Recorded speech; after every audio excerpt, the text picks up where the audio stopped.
Assalamualaikum warahmatullahi wabarakatuh. Nama saya adalah Kemal Amaluddin Sution, mahasiswa Universitas Sumatera Utara, jurusan Ilmu Politik. Sehubungan dengan tugas pemikiran politik Islam, kali ini saya akan memberikan video dokumenter yang berjudul Hukum dan Undang-Undang Negara menurut Rashid Ridho. Berikut videonya. Terima kasih. Pertama, saya akan menjelaskan apa itu undang-undang dan hukum. Undang-undang atau legislasi adalah hukum yang telah disahkan oleh badan legislatif atau unsur ketahanan yang lainnya.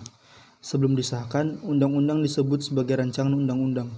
Undang-undang berfungsi untuk digunakan sebagai otoritas, untuk mengatur, untuk menganjurkan, untuk menyediakan dana, untuk menghukum, untuk memberikan, untuk mendeklarasikan, atau untuk membatasi sesuatu. Suatu undang-undang biasanya diusulkan oleh anggota badan legislatif, misalnya anggota DPR, eksekutif, misalnya presiden, dan selanjutnya dibahas di antara anggota legislatif. Undang-undang seringkali diamandemen atau diubah sebelum akhirnya disahkan atau mungkin juga ditolak. Undang-undang dipandang sebagai salah satu dari 3 fungsi utama pemerintahan yang berasal dari doktrin pemisahan kekuasaan. Kelompok yang memiliki kekuasaan formal untuk membuat legislasi disebut sebagai legislator atau pembuat undang-undang.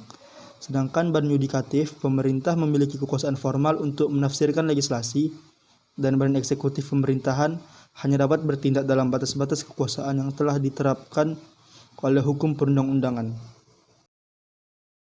Hukum.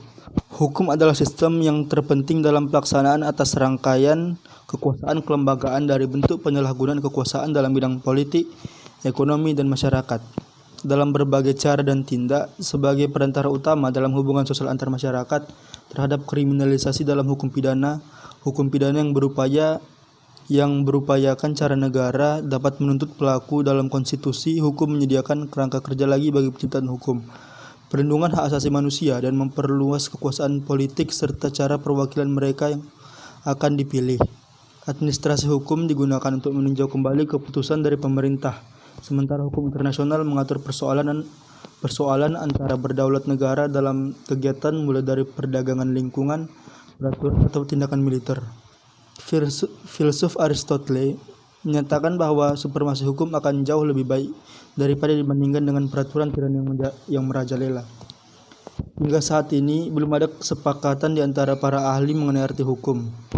Ketiadaan definisi hukum jelas menjadi kendala bagi mereka yang baru saja ingin mempelajari ilmu hukum.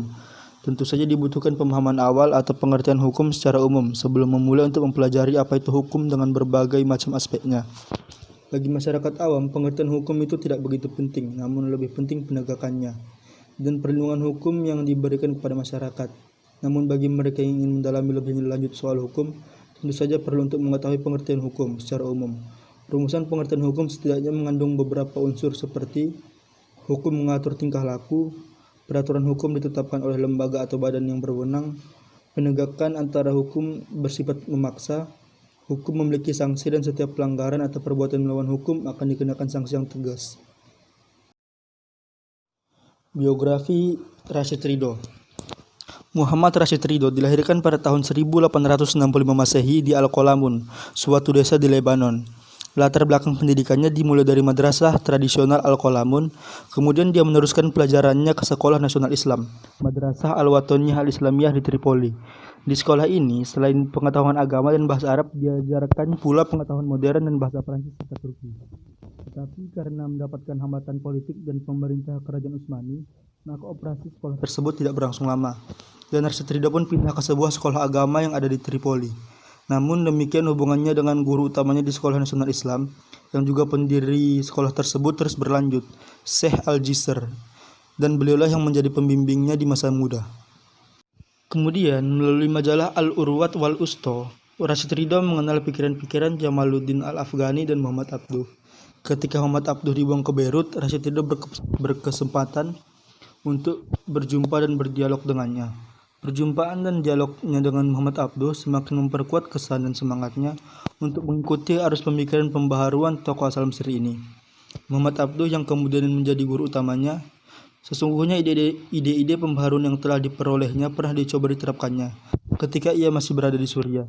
Namun usahanya ditantang oleh pihak Kerajaan Utsmani. Atas dasar itu ia memutuskan untuk pindah ke Mesir pada Januari 1898. Pada tahun yang sama, beberapa bulan kemudian ia segera menerbitkan majalah yang bersemangat pembaharuan dan yang kemudian dikenal dengan nama Al-Manar. Majalah ini mempunyai haluan dan tujuan yang sama dengan Al-Urwatul Wuthqa. Selain ide-ide majalah ini pun secara langsung banyak umat tulisan Muhammad Abduh, di samping pikiran-pikiran pembaharuan keislaman yang bersifat umum. Menurut gagasan Arsyad Ridho, sebaiknya Muhammad Abduh menulis tafsir Al-Quran modern yang mendukung kerangka-kerangka pembaharuan. Gagasan muridnya ini tidak segera ditanggapi secara serius, tapi karena Arsyad Ridho terus mendesaknya, akhirnya pada tahun 1899, Muhammad Abduh setuju untuk memberikan kuliah tafsir Al-Quran di Al-Azhar. Hasil kuliah tersebut disusun oleh Arsyad Ridho dan kemudian dikonfirmasikan kepada gurunya. Setelah mendapat persetujuannya, segera Arsyad Ridho membuat tulisan tersebut di Al-Manar. Pekerjaan ini terus dilakukan oleh Arsyad Ridho sampai gurunya wafat pada tahun 1905. Dengan cara inilah kemudian tafsir Al-Manar tercipta. Sebagaimana diketahui, setelah gurunya wafat, Arsyad Ridho yang meneruskan karya penafsiran tersebut, yang dimulai dari surah An-Nisa ayat 126. Karena Muhammad Abduh hingga wafatnya hanya berhasil menafsirkan Al-Quran sampai ayat 125 surah An-Nisa. Arsyad Ridho, seorang pembaharuan asal Libanon ini, wafat pada Agustus 1935 Masehi. Undang-undang dan hukum negara menurut Arsyad Ridho adalah semua umat bersatu di bawah satu keyakinan, satu sistem moral dan satu sistem pendidikan, dan tunduk pada satu sistem hukum. Hukum dan undang-undang tidak dapat dijalankan tanpa kekuasaan pemerintah. Oleh karena itu, untuk kesatuan umat perlu mengambil bentuk negara. Negara ideal yang dianjurkan Arsyad Ridho adalah negara dalam bentuk kekhalifahan. Sebab Arsyad Ridho memiliki program pelaksanaan, yaitu menghidupkan kembali sistem khilafah di zaman modern. Karena bentuk pemerintahan seperti ini akan membawa kesatuan umat. Walaupun Arsyad Ridho mengakui kemajuan peradaban Barat, tetapi dia tidak setuju dengan ide kebangsaan yang dibawa bangsa Barat. Kepala negara dalam negara ideal Arsyad Ridho ini adalah khalifah, karena khalifah memiliki kekuasaan legislatif dan harus bersifat mujtahid. Akan tetapi dalam pada itu khalifah tidak boleh bersifat absolut, sedangkan para ulama merupakan pembantu-pembantunya yang utama dalam soal memerintah umat. Untuk mewujudkan kesatuan umat itu, pada mulanya meletakkan harapan pada kerajaan Utsmani. Namun harapan itu hilang setelah Mustafa Kemal berkuasa di Istanbul dan kemudian menghapus sistem khilafah dan berubah menjadi republik. Menurut Arsyad Ridho, calon khilafah tidak hanya terdiri dari ulama atau ahli agama yang sudah mencapai tingkat mujtahid, tetapi bisa juga dari pemuka-pemuka masyarakat di berbagai bidang, baik itu dari bidang perdagangan, perindustrian, dan sebagainya. Syarat bagi calon khilafah yaitu harus berilmu dan mampu berijtihad. Berbeda dengan para guru-gurunya ataupun pendahulunya yaitu Al-Afghani dan Muhammad Abduh, Arsyad Ridho justru tampil dengan vokal dan getol untuk mempertahankan dan menghidupkan kembali khilafah yang memelihara kekuasaan absolut, seperti khilafah Turki Utsmani yang dihapuskan oleh Mustafa Kemal Atatürk. Untuk itu Ridho sengaja menulis buku yang berjudul Al-Khilafah Al-Wal Imamat Wal Uzmat. Jabatan khilafah baginya adalah wajib syar'i dan eksistensi khilafah sangat penting dalam rangka penerapan hukum syariat Islam. Ini sejalan dengan pandangan bahwa Islam adalah agama untuk kedaulatan politik dan pemerintahan. Bentuk pemerintahan yang lain, bagi Ridho tidak bisa menerapkan syariat Islam. Untuk mendukung pendapatnya itu, Ridho memberikan pengertian yang satu kepada khilafat, imamah al-uzmat, dan imarat al-mu'min, yakni kepala pemerintahan untuk menegakkan urusan agama dan urusan dunia. Karena itu Ridho menggarisbawahi pendapat Al-Taftazani yang mengatakan bahwa imamah adalah kepemimpinan umum dalam urusan agama dan dunia, yaitu suatu khilafah yang diwarisi dari Nabi. Ia juga sependapat dengan Al-Mawardi yang mengatakan bahwa imamah itu ditegakkan sebagai lembaga pengganti fungsi kenabian dalam memelihara urusan agama dan keduniaan. Teori Arsyad Ridho tentang sumber kekuasaan tidak jelas. Sebagaimana pemikir yang bercorak tradisional, baginya pemerintahan khilafah adalah wajib syar'i. Karena itu tidak ditemui pendapatnya mengenai sumber kekuasaan bagi pemerintah. Yang jelas bukan dari rakyat, karena itu khalifah dipilih oleh para anggota yang disebut Ridho adalah ahli al-ikhtiyar, yaitu orang-orang yang berhak memilih. Dengan demikian rakyat tidak mempunyai hak memilih. Rakyat hanya menaati hasil pilihan daripada ahli al-ikhtiyar. Para anggota lembaga ini menurut Ridho tidak hanya berfungsi sebagai pemilih, tetapi juga sebagai pihak yang berhak untuk menjatuhkan khalifah jika dalam tindakannya terdapat hal-hal yang mengharuskan untuk dipecat. Namun anehnya, Ridha membenarkan sistem pengangkatan putra mahkota oleh khalifah. Dengan demikian, hak dan wewenang para anggota al-ikhtiyar ini tidak menjadi jelas. Sebagaimana telah disebutkan, pengangkatan khalifah dilakukan oleh para ahli al-ikhtiyar. Syarat-syarat agar bisa menjadi ahli al-ikhtiyar adalah adil dengan kualifikasinya, berilmu sehingga ia dapat mengetahui siapa yang berhak menjadi khalifah, dan terakhir mempunyai wawasan dan kebijakan dalam menentukan siapa yang lebih pantas untuk menjadi khalifah dalam menegakkan kemaslahatan. Ridha mengajukan beberapa syarat khalifah, namun lagi-lagi ia mengutip Al-Mawardi yang mengatakan bahwa seorang khalifah harus memiliki sifat adil, berilmu, dan dapat berijtihad, sehat panca inderanya, sehat anggota badannya, berpandangan luas, dan jika bisa berasal dari suku Quraisy.